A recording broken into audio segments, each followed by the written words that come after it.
dislipidemia. Sebelum presentasikan, kami ingin memperkenalkan terlebih dahulu. Perkenalkan, nama saya Muhammad Azkar Muhammad Nazikul Hakim dengan nomor NIM 22416 248 2010 dan rekan saya. Maka nama saya Jadi Ahmad Ibrahim dengan NIM 23412448201016 dan samping saya dan rekan saya. Perkenalkan, nama saya Ivana Sarana Madea dengan NIM 23416248201010. Oke, selanjutnya langsung saja ya, kita langsung menjelaskan tentang apa itu dislipidemia. Jadi sebelum menjelaskan, kita ada poin-poin terlebih dahulu. Yang pertama ada latar belakang, yang kedua ada epidemiologi, yang ketiga ada patofisiologi, dan yang keempat ada tanda dan gejala. Selanjutnya ada pemeriksaan lab, ada tata laksana terapi, dan yang terakhir ada evaluasi hasil terapi. Oke, latar belakang terlebih dahulu ya. Apa itu dislipidemia? Jadi mineral dislipidemia itu merupakan kondisi tubuh manusia yang memiliki kadar lipid yang abnormal. Penggunaan obat merupakan salah satu metode yang ideal untuk menangani pasien dislipidemia. Oke, saat ini terdapat cukup bervariasi golongan obatnya. Ada yang menggunakan mengatasi dislipidemia dengan memiliki mekanisme kerja yang masing-masing.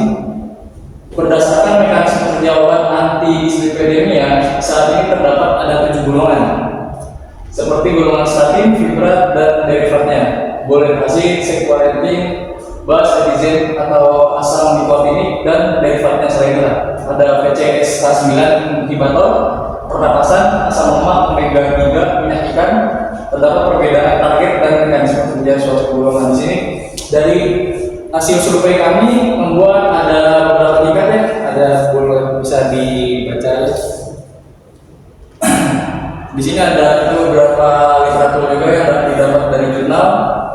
Ada beberapa kelas. Yang pertama ada kelas 1, kelas 2, kelas 2A, kelas 2B, dan yang terakhir kelas 3.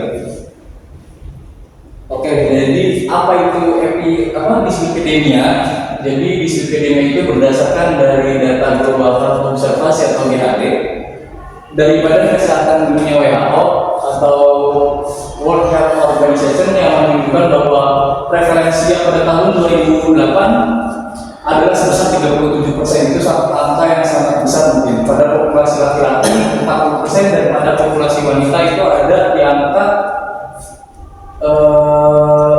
bertanggung jawab terhadap 2,6 juta kematian serta menyebabkan 29,7 jiwa lainnya akan mengalami ketidakberdayaan setiap tahunnya.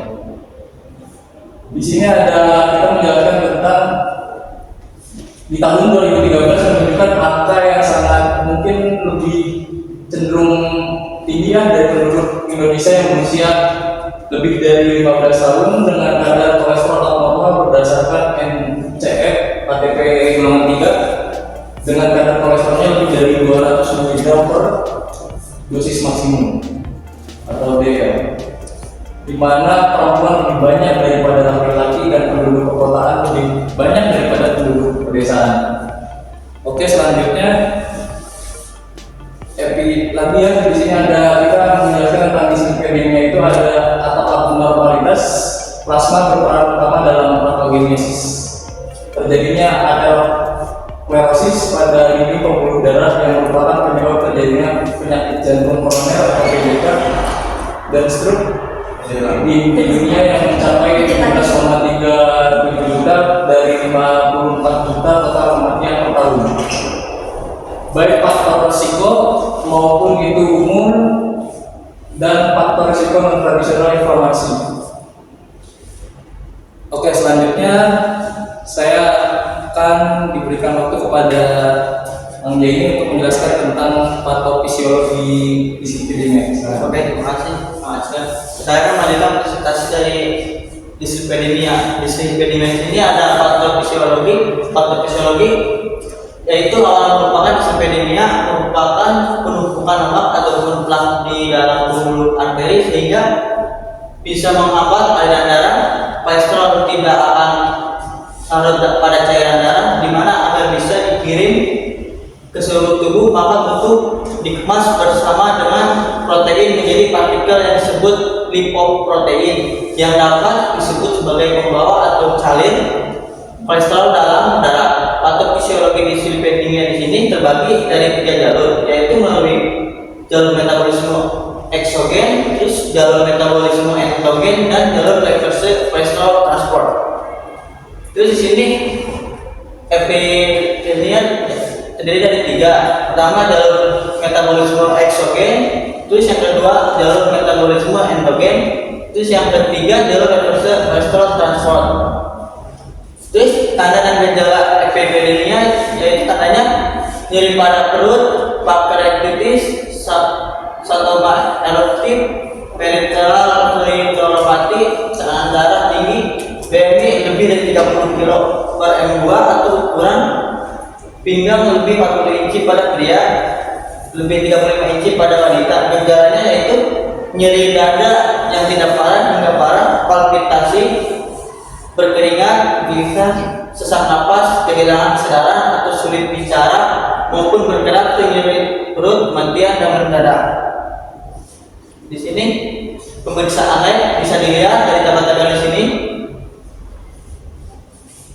Terus tata laksana terapi di sini dalam pengolahan dislipidemia diperlukan strategi yang komprehensif untuk mengendalikan kadar lipid dan faktor-faktor metabolit lainnya seperti hipertensi, diabetes, dan obesitas. Selain itu, faktor-faktor risiko penyakit kardiovaskular lainnya seperti rokok juga harus dikendalikan. Pengolahan dislipidemia meliputi pencegahan primer yang ditujukan untuk mencegah timbulnya komplikasi penyakit-penyakit kardiovaskular pada pasien dislipidemia seperti penyakit jantung koroner, stroke, dan penyakit aterosklerosis vaskular lainnya, dan pencegahan sekunder yang ditujukan untuk pencegahan komplikasi kardiovaskular lanjutan pada semua pasien yang telah menderita penyakit aterosklerosis dan kardiovaskular yang jelas.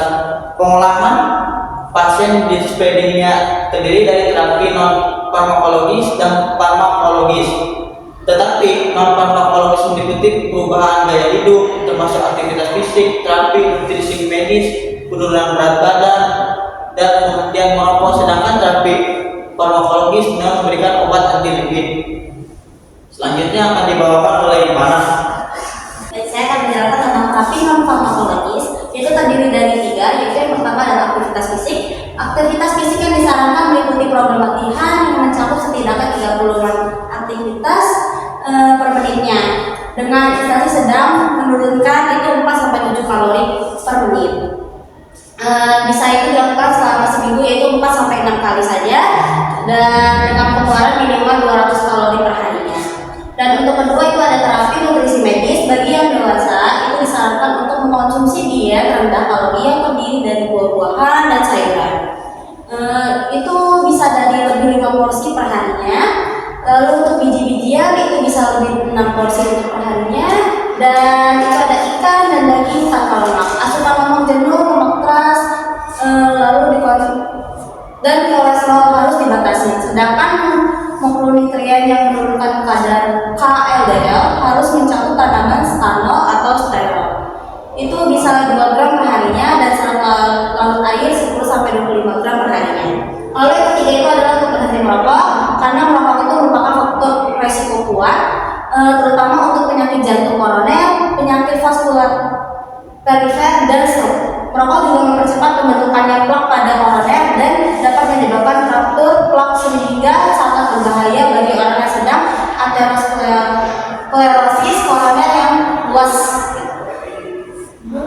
Dan untuk terapi farmakologisnya itu bisa dilihat, itu ada tulis dasarnya, yaitu ada dalam terapi farmakologi untuk dislipidemia baik pada ATP 3 maupun ESC atau EAS 2016. Untuk evaluasi hasil terapinya itu ada 3, yaitu terdiri dari untuk evaluasi jangka pendeknya, dapatkan kadar lipid hingga 4-12 minggu setelah inisiasi atau setelah penyesuaian dosis terapi penurunan lipid untuk menilai respon terapeutik. Lalu yang kedua ada untuk evaluasi jangka panjang, yaitu dapatkan pemeriksaan lipid ulang setiap 3-12 bulan untuk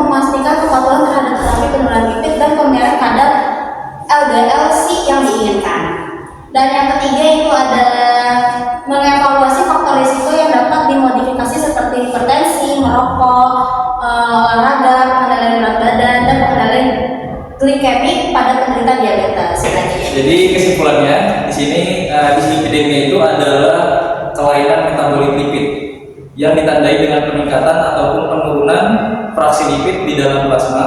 Dislipidemia itu juga bisa sering terjadi pada pria dan daripada wanita. Kenapa? Karena perbedaan hormon terhadap pria dan wanita. Dan cara mencegah terhindar dari kelainan dislipidemia tersebut ada beberapa banyak contohnya. Yang pertama ada berolahraga yang tadi disebutkan ya. Iya. Yang kedua ada makanan-makanan yang bernutrisi, dan yang ketiga kurangi merokok. Mungkin jangan sampai merokok. Iya. Iya. Pada kesempatan kali ini mungkin kita cukup diselesaikan saja. Semoga presentasi yang kami buat dapat memberikan manfaat bagi semuanya, khususnya bagi kami kita semua. Sekian dari kami. Wassalamualaikum.